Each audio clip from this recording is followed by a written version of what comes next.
Muy buenas noches, amigos de esta misma semana. Muy buenas noches, Diana. Muy buenas noches a todos. En el programa de hoy, muchos temas importantes a tratar. Tenemos que hablar de las medidas del COVID que se han anunciado esta semana. También la lucha contra el alcohol letal, las bebidas de fabricación clandestina que se han convertido en una segunda pandemia.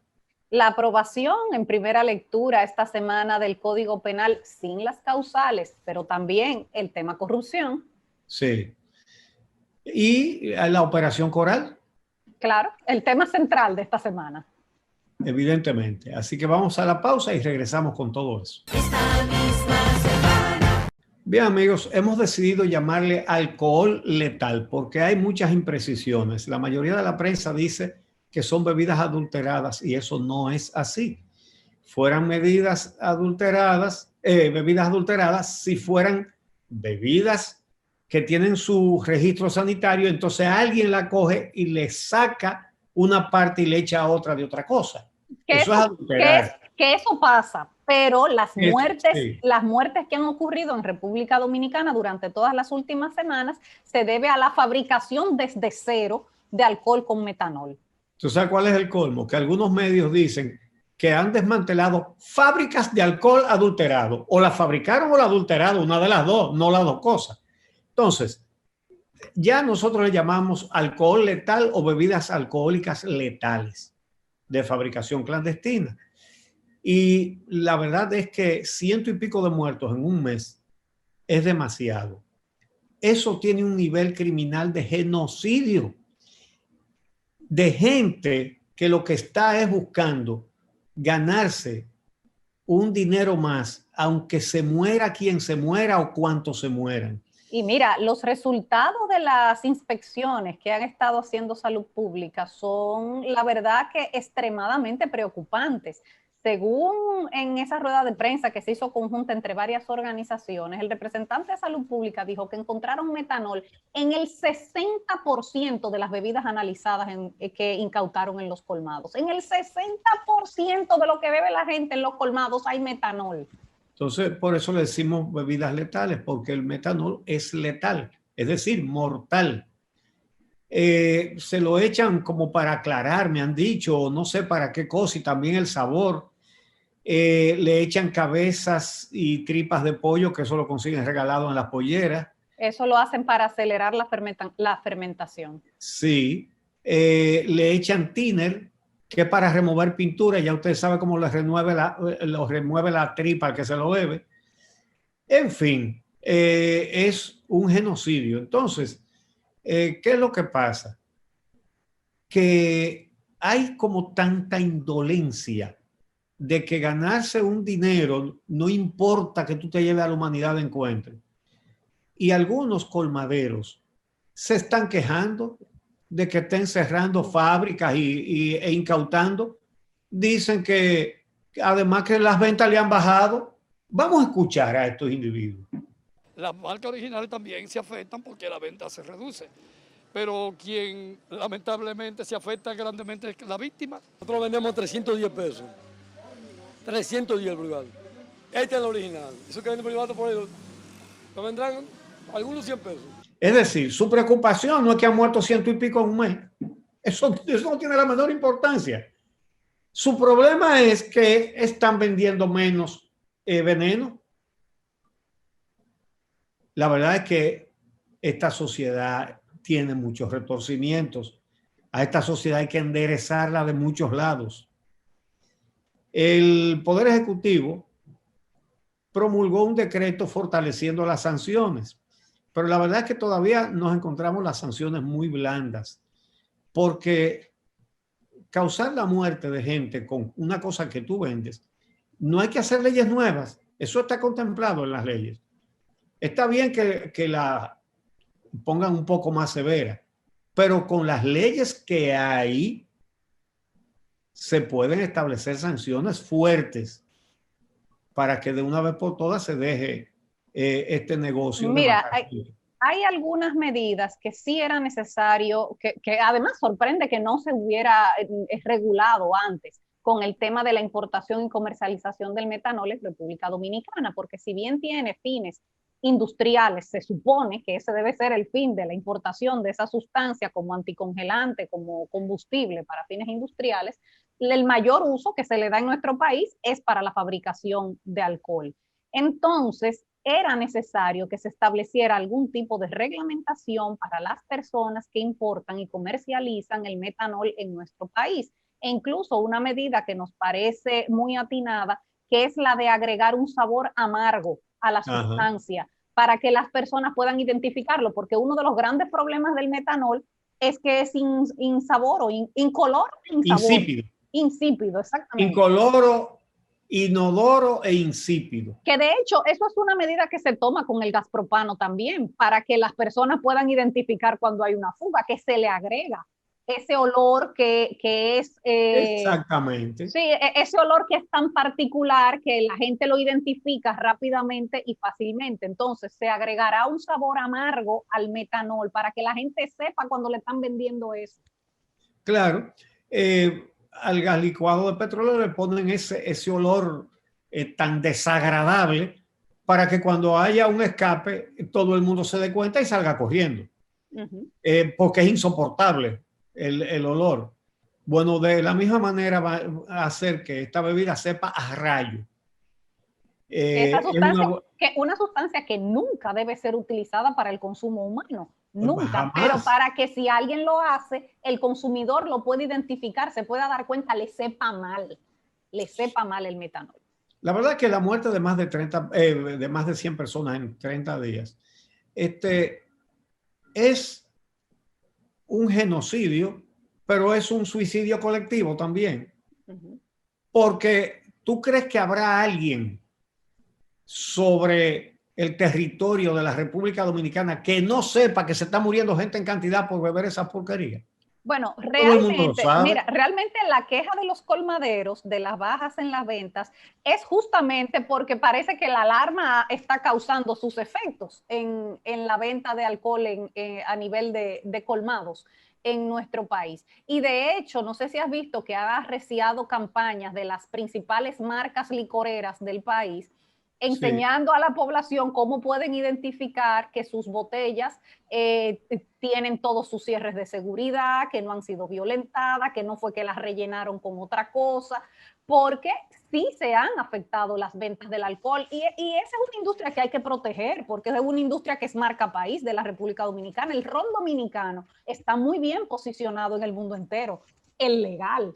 Y ese es el que hay que promover y evitar que se afecte la industria. Pero enseñando a la población justamente cómo pueden identificar que todos los sellos, los cierres, los anillos que traen las botellas están intactos antes de consumir. Porque ¿cuál es el gran negocio? Que en cada botellita de esa, de un extra viejo, de cualquier ron que compre una persona legal, se paga una cantidad de dinero de impuestos. El que lo fabrica de manera clandestina no paga un chele y se lo gana todo. Es para hacer un negocio. Sí, se cobra la vida de los que se lo deben, pero se enriquecen. Entonces, mira, esas medidas que se están tomando están bien, pero hay que señalar que en las incautaciones que han hecho, las fabriquitas que han intervenido, bueno, hay algunas que no son tan fabriquitas. Cerca de Verón ocuparon una o desmantelaron una con alambiques bastante grandes. Y muchísimos tinacos llenos de alcohol. Exactamente. Entonces, pero hay una cosa. En las comunidades donde se fabrican esas cosas, la gente lo sabe. Por lo tanto, la policía lo sabe. Por lo tanto, el Ministerio Público lo sabe. Todo el mundo lo sabe. Lo que pasa es que dejarlos que fabriquen también le da dinero a los que lo permiten. Claro. Y por ahí debería venir una labor de inteligencia también, que no tiene que ser demasiado compleja ni elaborada, porque inmediatamente se van a dar cuenta de que quién es que está cogiendo cuarto para permitir eso. Mira, ellos han hecho han detenido varias personas esta semana. Hubo 3 a los que se les conoció medida de coerción hace unos días. Luego hubo 13 detenidos más en otro operativo donde allanaron muchísimo alcohol adulterado en varios colmados. Pero para la cantidad de muertos que hay en nuestro país a la fecha, lo que va del mes de mayo, que recién empieza, debería estar los presos al pelo. O sea, Exactamente, deberían estar ahora mismo cárceles preventivas llenas de gente presa por vender alcohol adulterado. exactamente. Bueno, pero ellos se quejan de que están vendiendo menos. Mira, Vamos a hacer, vamos a vamos a hacer hacer la una pausa. pausa. Sí. Y regresamos entonces con la pandemia de COVID-19. Esta misma semana. Bueno, esta semana varias informaciones relacionadas al COVID-19. Han estado aumentando los contagios después de la Semana Santa. Eso se veía, se esperaba, se veía venir, pero se evidencia sobre todo en la ocupación de unidades de cuidados intensivos.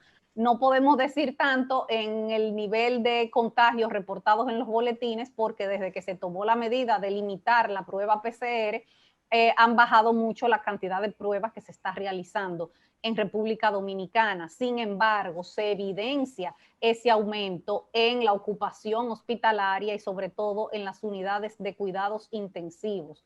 Por eso, esta semana se han tomado varias medidas. Una que tiene que ver con el lado de la educación, que como ustedes saben se abrió a clases semipresenciales desde hace un mes. Y esta semana entonces se tomó la medida de abrir en algunos municipios donde ha bajado y cerrar en otros donde ha subido. Vamos a ver lo que dijo el ministro de Educación. Y la medida de la prudencia es identificar con responsabilidad y con ética que esos 8 municipios son territorios donde ha crecido significativamente en estas semanas el nivel de contagio y en consecuencia el nivel de positividad, y en consecuencia es el momento de dar un paso atrás.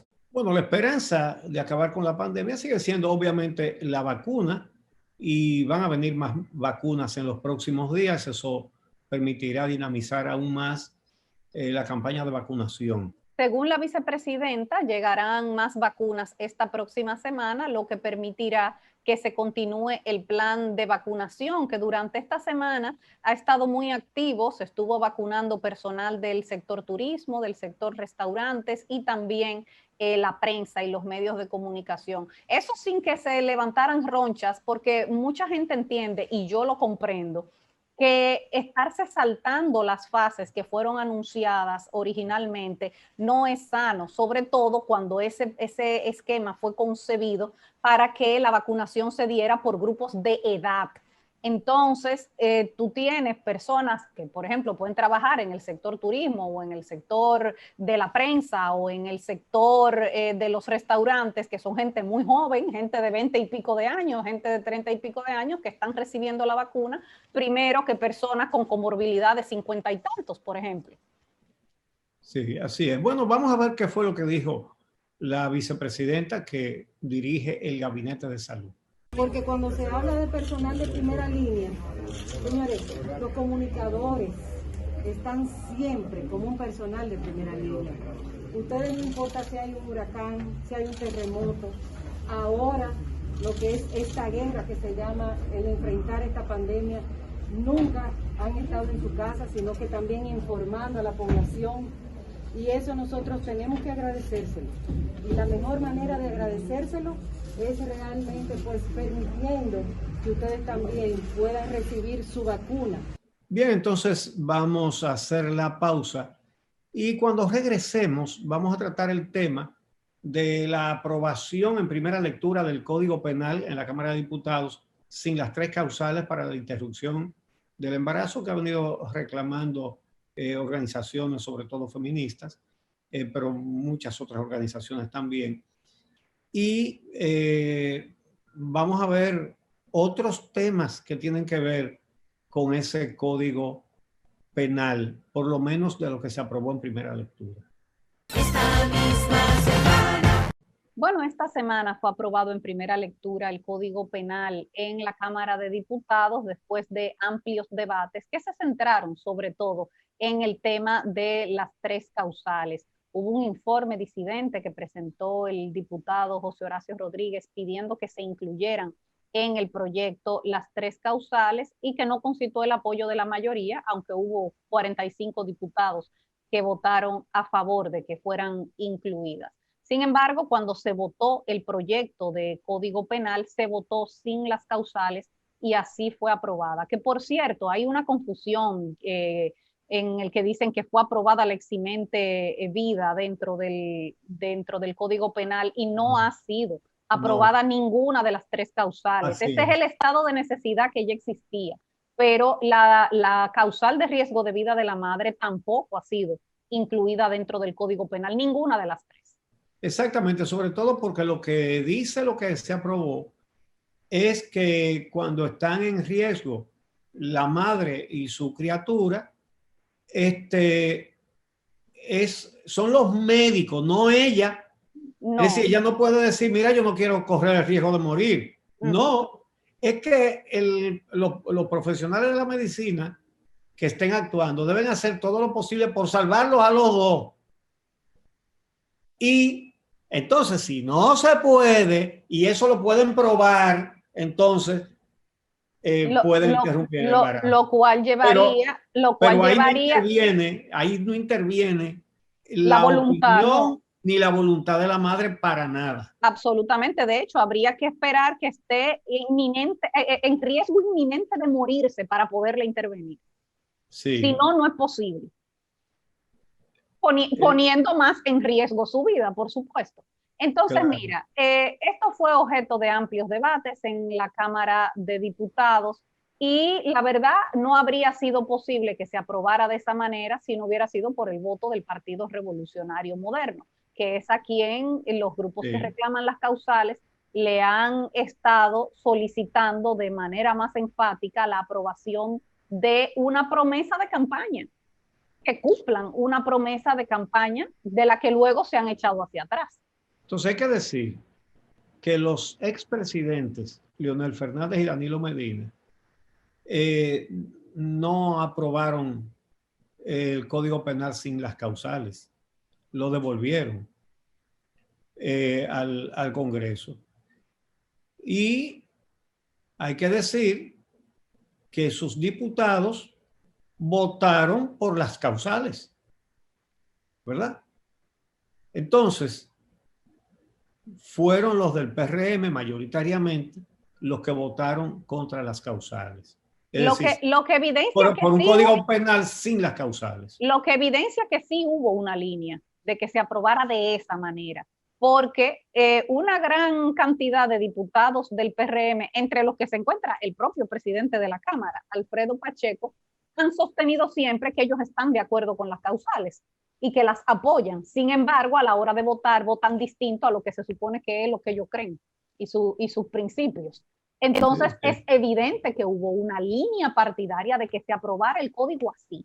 Bueno, yo la verdad no sé si hubo una línea o es que se han dejado presionar, que dicen que entonces las iglesias van a votar en contra de ellos, que no me parece tampoco, porque la verdad es que aquí en las iglesias se han publicado hasta listas antes de cada elección de que no voten por estos candidatos a congresistas. Y como quiera ganan. Porque apoyan las causales. Y como dijo Gustavo Sánchez, el vocero del PLD en el hemiciclo, él dijo, hicieron lista con 29, él estaba entre los 29 que no votaran por esa gente. Dice, y 28 ganamos. Exacto. Dijo él. Sí, pero nosotros conocemos algunos casos, por ejemplo, Magda Rodríguez del PLD, que siempre ha votado en favor de las causales, siempre gana. Pero el caso más evidente es el presidente Luis Abinader. Exactamente. Que en campaña abiertamente apoyó las 3 causales y ganó las elecciones. Pero Faride es la senadora del Distrito Nacional. Faride Raful. Y José Horacio fue el diputado más votado. Entonces Faride Raful le hicieron una campaña encarnizada agarrándose de que estaba de acuerdo con las 3 causales y ganó.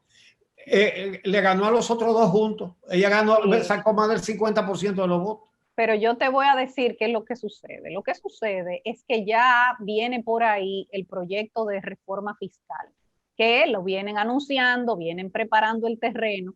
Paliza dijo Y yo creo que ellos han que es calculado inevitable. mal. Yo creo que ellos han calculado muy mal. ¿Será que se quieren agenciar el apoyo de la iglesia antes de someter el proyecto de reforma fiscal? Sin embargo, se están echando en contra al sector social, ese sector más liberal, más progresista, que votó por Luis Abinader, que votó por el PRM, que fue el sector que salió a marchar y a reclamar fin de la corrupción. Que fue el sector que hizo el cambio. Que fue el sector que hizo el cambio. Y entonces, en el electorado. Entonces el PRM está traicionando a ese sector, le está fallando a ese sector que lo llevó al poder. Ese cálculo le va a salir mal al PRM, que se olviden de que la reforma va a ser un clavo pasado. Bueno, la podrán aprobar, pero va a causar mucho descontento.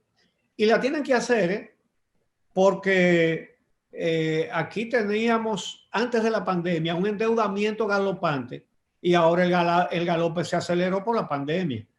Y no hay de otra, ¿eh? No hay de otra. Entonces van a tener que hacer una de las llamadas reformas fiscales, que no va a ser otra cosa que aumentar los impuestos.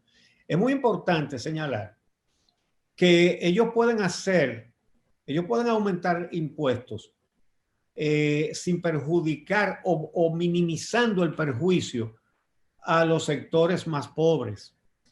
Lo que pasa es que aquí el 67% de los recursos que recauda el Estado por sus impuestos, el 67% son impuestos al consumo, que lo pagan fundamentalmente los más pobres. Porque los pobres, cada vez que compran un par de zapatos, están pagando impuestos sin darse cuenta que está en el precio de los zapatos. Pero los pobres, aunque nada más puedan comprar un par de zapatos en un año, y un rico pueda comprar 20 pares, pero el rico no es un 100 pies. El rico no va a comprar tampoco 2.000 pares de zapatos. Por lo tanto, el impuesto a los zapatos lo pagan fundamentalmente los pobres, que son millones. El impuesto al aceite de cocinar lo pagan fundamentalmente los pobres, que son millones. Porque un rico no se come 25 libras de arroz. Se come un chin menos de una cuarta, igual o más que cualquier pobre. Pero vamos a ver qué es lo que va a someter el gobierno, cuál va a ser la propuesta del gobierno, porque no puede ser otra que gravar más al que gana más, al beneficio, a los empresarios, no al pueblo. Entonces, vamos a ver cuál es la posición que va a asumir el gobierno. Eso es lo que estoy diciendo, que lesione lo menos posible a los más pobres, que son los que más impuestos pagan. Y que grave el beneficio. Eso es lo que más impuestos pagan. Y que grave el beneficio. Pero mira, hay otro tema importante con el Código Penal que surgió también después de esa aprobación en primera lectura, y es lo que tiene que ver con delitos de corrupción. Hubo una denuncia hecha por Servio Tulio Castaños de la Fundación Institucionalidad y Justicia señalando que los delitos de corrupción se están penando de manera muy laxa, con penas de 2 a 3 años de prisión. Bueno, entonces en ese caso estarían despenalizando la corrupción. Hay una polémica con eso. Lo primero es que Servio Tulio Castaño Guzmán, tal y como tú lo señalaste, es el vicepresidente ejecutivo, pero la cabeza de la Fundación Institucionalidad y Justicia, FINJUS. Es un abogado de mucho prestigio, catedrático universitario, y dirige FINJUS desde hace muchísimos años.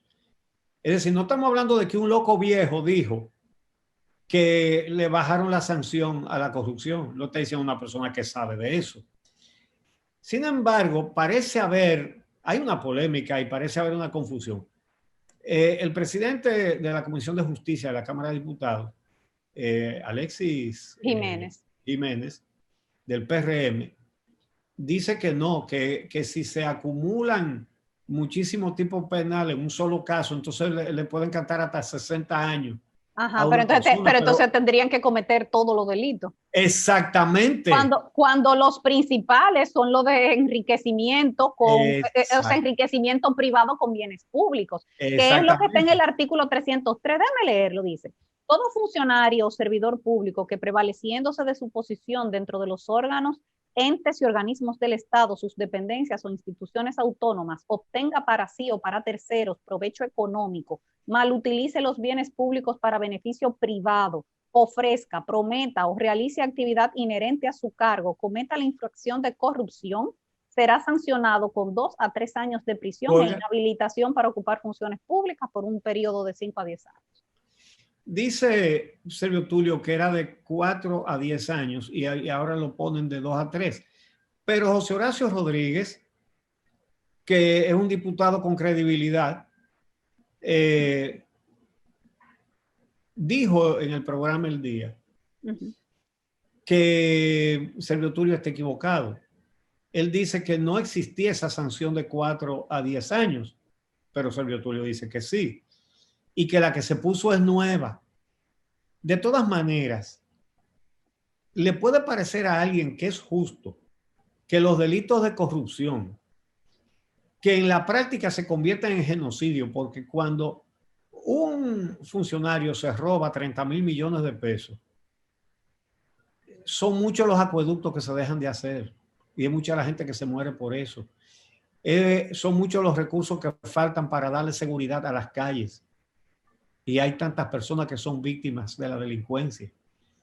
Y se pueden citar muchísimas cosas que terminan en muertes, como son, por ejemplo, los recursos con que cuentan los hospitales, porque no se dispone del dinero que se roban los corruptos. Entonces, ponerle de 2 a 3 años de prisión al que hace todo lo que describe ese artículo que tú acabas de leer. Mira, esto lo que 130. evidencia es que el 303, esto lo que evidencia El es que 303. que lo que aprobaron en primera lectura los diputados hay que revisarlo de pe a pa. Pero son ellos mismos que lo tienen que revisar Sí, ellos, para la bueno, segunda lectura. para la segunda lectura, pero después que pase la segunda lectura, si la vuelven a votar y la vuelven a aprobar, como ocurrió esta semana, el Senado tiene que revisar todo, uno a uno, y modificar lo que haya que modificar y devolver lo que haya que devolver. Porque mucha gente cree como que ya el código está aprobado, ¿no? Ahora es que le falta ese código. Falta segunda lectura. Después de primero falta corregir los errores, porque tiene muchísimos errores de redacción y de muchísimas cosas. Falta corregir los errores, falta votar en segunda lectura, falta enviarlo al Senado, que la comisión en el Senado estudie el proyecto, que haga sus observaciones, sus correcciones, vuelve y mande a la Cámara de Diputados si hay que volverlo a mandar a la Cámara de Diputados. O sea, es todo un trayecto. Incluso puede acabar la legislatura sin que se haya terminado de conocer todavía el código. Bueno, para concluir este comentario, hay que señalar que lo que se legisle para castigar la corrupción debería estar en consonancia el poder legislativo con lo que está haciendo el poder ejecutivo, que no solamente nombró un ministerio público independiente que además no come cuentos, que es responsable. Y en este país estamos viendo por primera vez que se le hace un allanamiento a un mayor general activo y se lo llevan esposado de su casa, ¿verdad? Es decir, no se está tolerando en ese ámbito la corrupción. Pero mira, que por cierto, sí. Que se puso una Cámara de Cuentas independiente, un departamento, una dirección de compras y contrataciones independiente. Y los resultados se están viendo en esos ámbitos. Sí, ¿verdad? pero necesita dientes la ley. Necesita exactamente la ley. Y entonces, por eso también es importante el proyecto que acaba otra vez de reintroducir el diputado Antonio Taveras, el senador Antonio Taveras, sobre la ley de extinción de dominio, que había sido aprobado 2 veces en la Cámara de Senadores y 2 veces se había caído en la Cámara de Diputados. Los diputados no querían aprobar la extinción del dominio para que los funcionarios tengan que demostrar el origen de sus bienes y justificar el origen de sus bienes. Entonces, todo esto son una serie de legislación, de leyes que vienen a fortalecer la lucha contra la corrupción, que no es de boca, que es aprobándolo en el Congreso y no es bajándole la cantidad de años, no es bajándolo de 10 a 2 años que se va a lograr esta lucha contra la corrupción. Y ojo, Servio Tulio Castaño denunció también que desapareció la incautación de los bienes robados en esa aprobación en primera lectura del código. Que no prevé recuperar lo que se roben. Entonces, hay que señalar, en el ámbito del Poder Ejecutivo, esta semana hubo una reunión interesante del presidente Abinader con el encargado de negocio de la Embajada de los Estados Unidos. Es decir, el que está cuando no hay embajador es el encargado de negocio, es el segundo en una embajada. El señor Thomas, quien ahí se anunció que el gobierno de los Estados Unidos va a colaborar con el gobierno dominicano, no solamente para la reforma de la policía, con más de 600 millones de dólares, sino también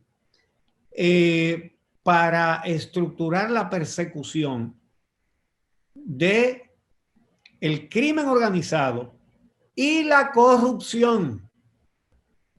De manera que se han puesto las pilas después de las críticas por el acaparamiento de las vacunas.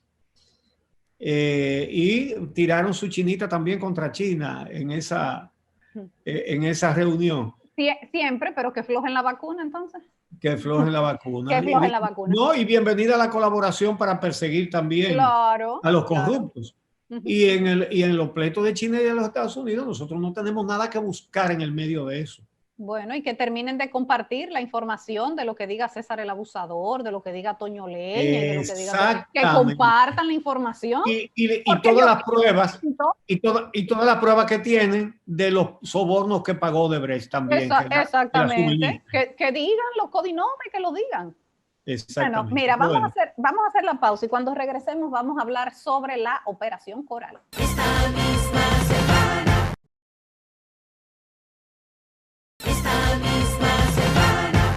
Bueno, el Ministerio Público sigue muy activo haciendo investigaciones de casos de corrupción, que 10 ministerios públicos del mismo tamaño del que tenemos tampoco bastarían para todo lo que se ha robado aquí desde el poder.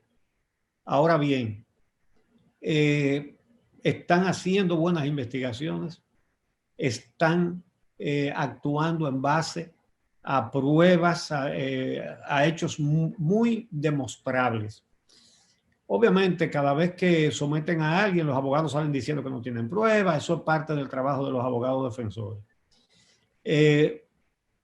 Lo que ha dado trabajo es que los tribunales acepten las pruebas.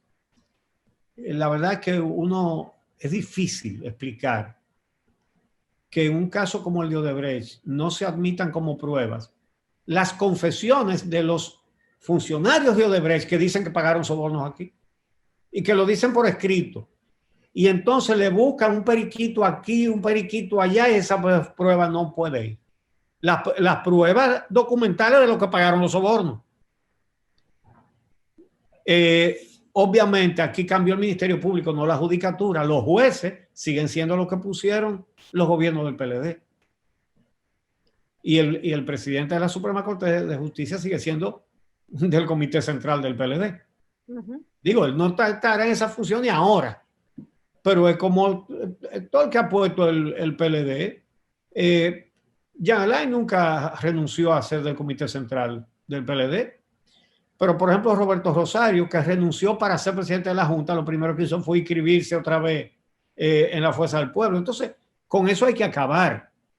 De todas maneras, aquí no se había visto que un ministerio público fuera tan responsable de hacer una investigación, ir a allanar, ya lo señalé hace un ratito. 27 allanamientos. 27 simultáneos, pero allanar a mayores generales activos del ejército.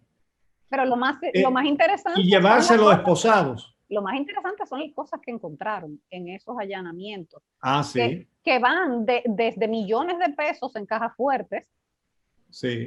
hasta pruebas fundamentales para el caso, como copias de cheques. Hay una copia de un cheque de una donación para un templo de 9 millones de pesos. Sí. Que se le ocupó al general Adán Cáceres. Un mayor general que puede donar 9 millones de pesos. Sí, caramba, óyeme, qué bonanza, ¿no?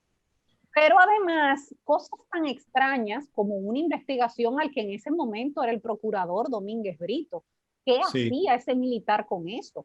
¿Por qué? O sea, además de las implicaciones por corrupción, por enriquecimiento ilícito y asociación de malhechores y todo lo que le está imputando el Ministerio Público, había también una injerencia desde un ala militar en la justicia.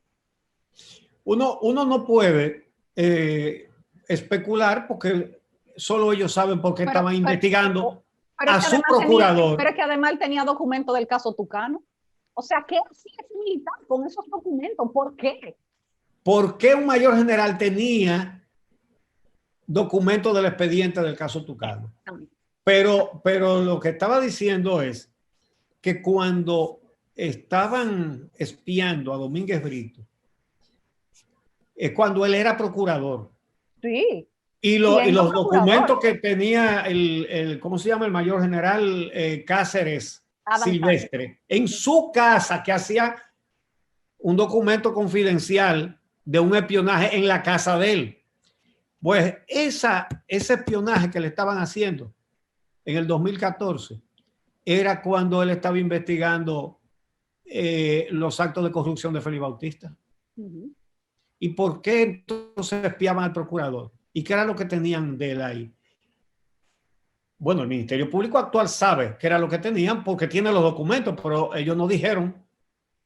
El Ministerio Público no dijo qué dicen esos documentos, como no dice que dicen otras cosas que ellos encontraron. ¿Qué pensará Domínguez Brito de que su propio gobierno lo espiaba? Hablamos con él y él dice que es una sorpresa para él, que él no sabía que lo estaban espiando, ni que tenían guardados documentos de esa clase sobre él. Bueno, él me dijo a mí... ¿Cómo es que dice la frase? Señor, cuídame de mis amigos, que de mis enemigos me cuido yo. Sí, del agua mansa, cuídame Dios, que de la brava me cuido yo. Sí. Bueno, pues así son las cosas. El entramado de corrupción, que tenía cosas hasta rastreras, de nombrar un montón de guardias y policías para coger la mitad y a veces hasta el 90% del sueldo. Sí, y ellos están muy feos para la foto porque esos son confesiones en los interrogatorios de los imputados. Sí. Y entonces uno que tenía una casa alquilada en una playa por $3,000 mensual, 180,000 pesos mensuales por una casa en una playa. Bueno, por eso tuvo que renunciar el director del CESTUR, poner su cargo a disposición. Que se dice que fue que le dijeron que o renunciaba o lo sacaban. Y que tiene mucho que explicar, porque lo que estaba pasando en el CESTUR es escandaloso. Sí, ese se había quedado, él estaba ahí desde el otro gobierno en ese caso. Así mismo. Bueno, pues se conocieron ayer las medidas de coerción. Vamos a ver cómo terminó eso.